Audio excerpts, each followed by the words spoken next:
hello အားလုံးပဲမင်္ဂလာပါဒီနေ့ကတော့စင်ကာပူရဲ့အထင်ကြီးနေရာဖြစ်တဲ့ Garden by the Bay ကိုသွားလိုက်မှာပဲဖြစ်ပါတယ်ဒီ Garden by the Bay ကစင်ကာပူအစိုးရကနေ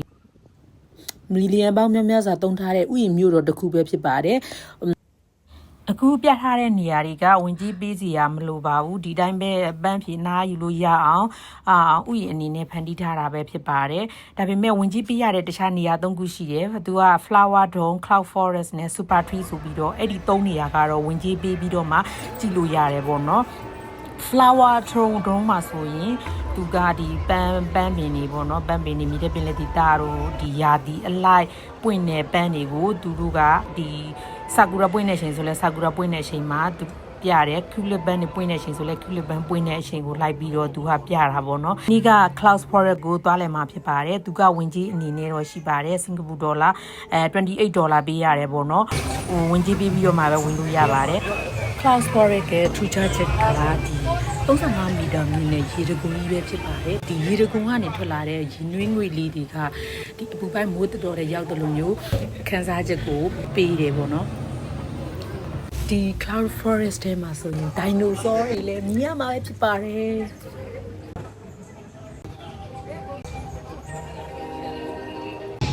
အပြင်မှာတကယ်အစစ်တောင်ခန်းစားရတာပေါ့နော်တချို့ကလေးတွေဆိုလန့်ပြီးတော့အော်တဲ့အဆင့်တီကိုရောက်တော့ပေါ့နော်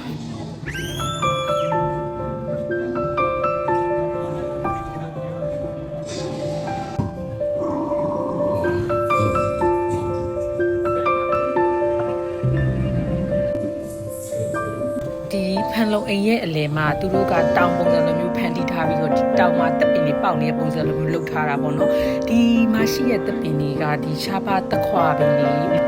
ထူးခြားဆန်းပြတဲ့အပင်တွေအများကြီးပဲပေါ့နော်ကဲ Lost Wall ကိုသွားပါမယ် Lost Wall ကကြတော့ဒီသူက view ကိုပေါ်စီရတယ်ပြီးမြင်ရတာပေါ့နော်လုံးဝရှုကင်းလာတယ်၄နိုင်၅နိုင်လောက်လာတယ်ဆိုရင်ဒီ Marina Bay Sands ရဲ့ view sunset ကိုကောင်းကောင်းမြင်ရတယ်အလင်းရောင်လည်းရတယ်လုံးဝမိုက်တယ်ရှယ်ပဲစနေတနေ့နေ့ဆိုရင်တော့လူနည်းနည်းရှုပ်တယ်မနေ့အစောလာရင်တော့ပို့ပြီးတော့လူရှင်းတယ်ပေါ့နော်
Make sure to turn the flashes off, okay? Blue's eyes are extremely sensitive, so your flash is on, she might get hurt. Now secondly, you see the cue balls in front of you? So make sure not to cross them at any point, you don't get too close. So much. Everyone, good round of applause for newest perpetrator, please.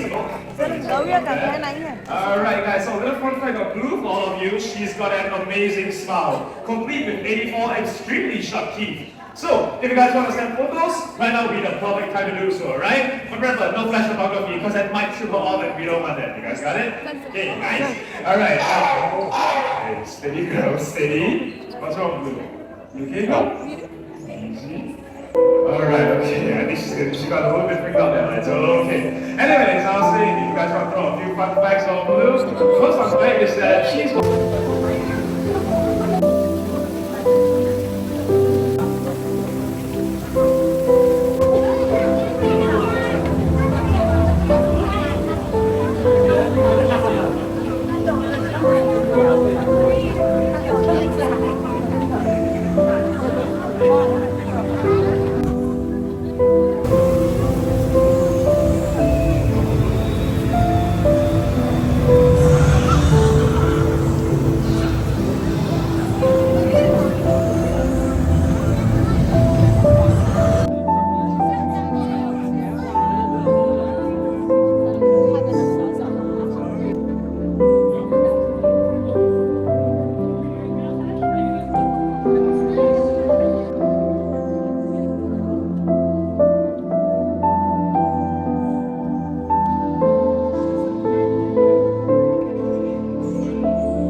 တဲ့နေရာလေးထားပါမယ်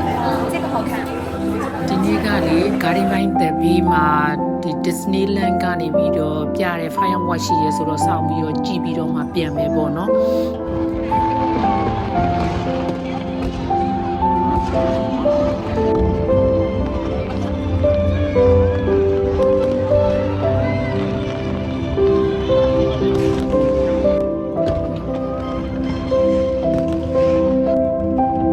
ဆုံးဖြတ်ကြည့်ပြီးလို့ကျေးဇူးအများကြီးတင်ပါတယ်အဆဆရရဆင်ပြေကြပါစေနော်ကျေးဇူးပါ